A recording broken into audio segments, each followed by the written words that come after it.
activities. It cannot be put up in residences. Matod pa ni Deng Mayor nga usa ka dog lover. Naikatungod po daw ang mga iro. Dili daw hiluan basta-basta. Dili bot pasabot, binuang ako pero giniluan mo gina. Ako na ba'y pasigadlan. Small time na hilo.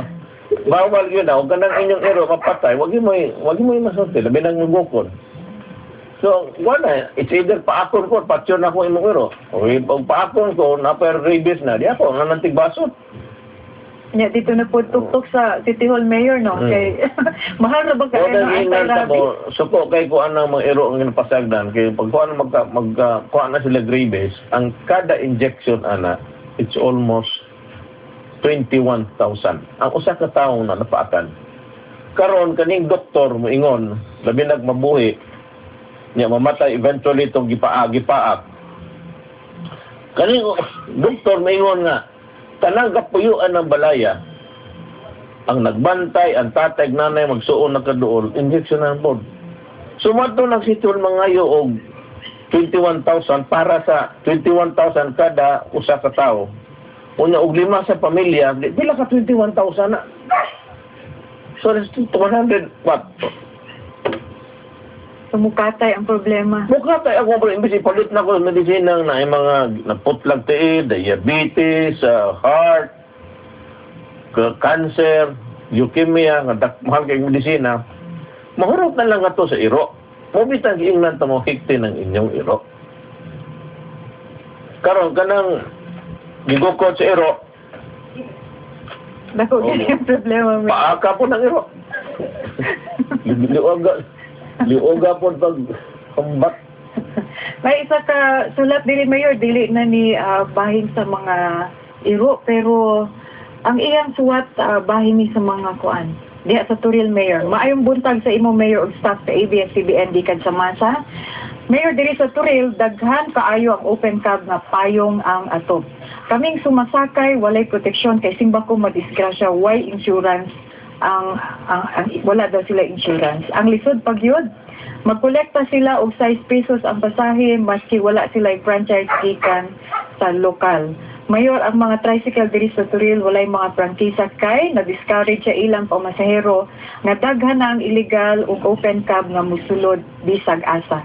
Hinaot mahatagan og masulbad ang daghan nga kolorom diri sa Turil kay walay income ang panudlanan sa atong gobyerno. Daghang salamat.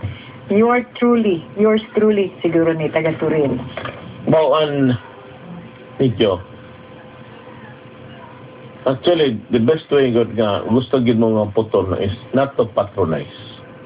Ayaw mo og sakay sa kanang mga tricycles nga delikado na way insurance.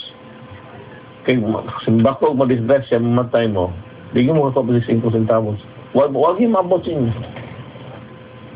Unya ganang tungod sa kabarato karon, pilar may imong i-down payment sa mga appliance centers anang paligya ng mga motor cycle stores.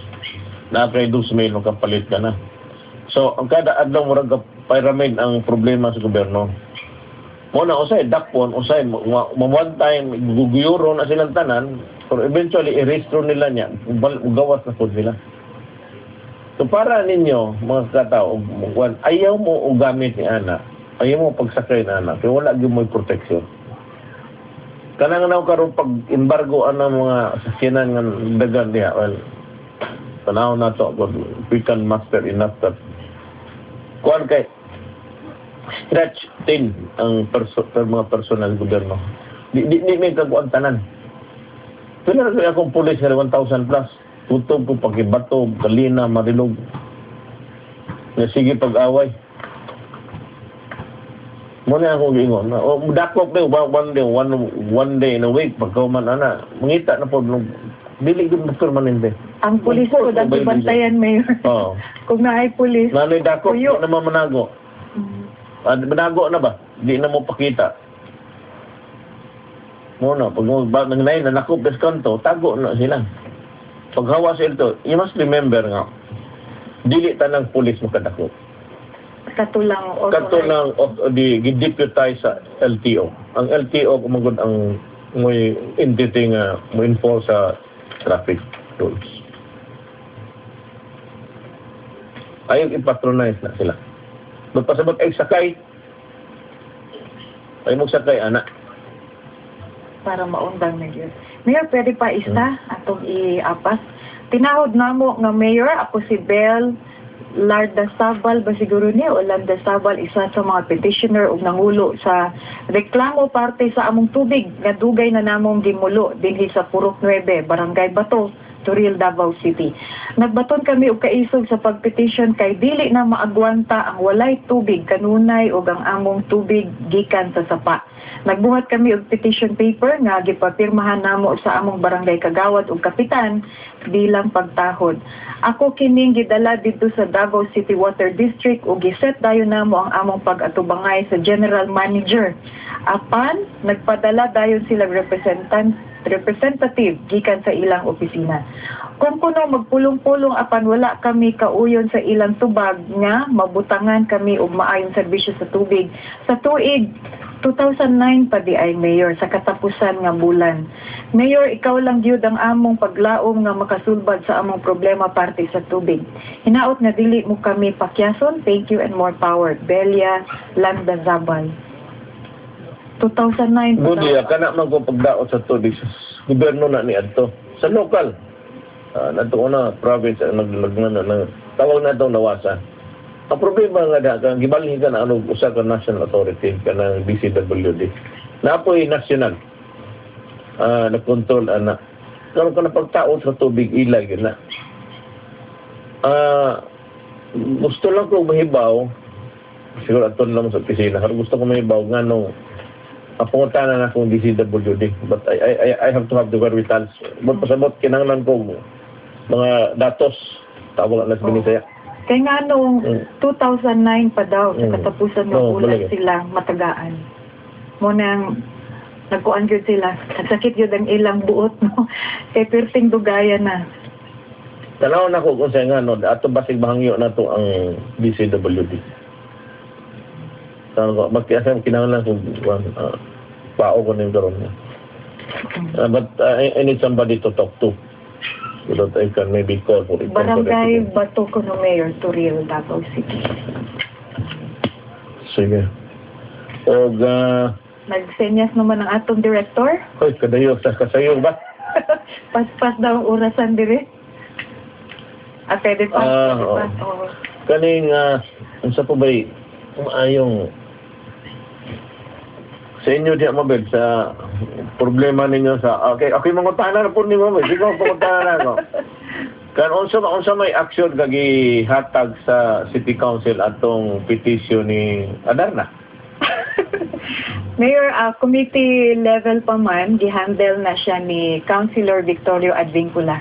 Siya man ang sa government enterprise. Ang imo bang boto ana at the end of the day ang imong boto ana nagsalig na to sa findings sa committee o naa ka na stand diha na mo sa imong boto, yes or no?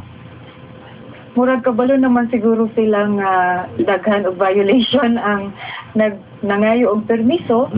So ang amay tagaan og permiso sa akong kuan party mayor is katong nagasunod sa balaod. So ang warang imong boto no gusto nimo ipabungkag gina diha. Dili kinahanglan ibungkag mayor. If it is beneficial to the people there, kay builder of bad faith man siya, then it shall accrue to the city government. Pero kung dili makaayo sa mga tao, pwede po tanggalon, no? So depende na po unsa ang offer ba yang ihatag sa gobyerno? Murag na ay crooks dahil may loophole diha mayor because you cannot give what you do not have. Ano mo lagi na karon mo ingon ka ihatag unsa paghatag di ba niya mahatag di ba niya? Gani, dili man na niya pa nag-iya, so wala siya katungod nga mohatag. Mo des gid ay. Depende po na mayor kay actually that is the government property already because he is a builder in bad faith. But anyway, daghang mga maayog mga kulukabildo diha mayor, ang city legal officer ni tambong man dito sa City Council committee hearing nga gipatawag ni Attorney Advincula. So we will know in the next few days kung unsa ang nahitabo dito sa ilang exchange.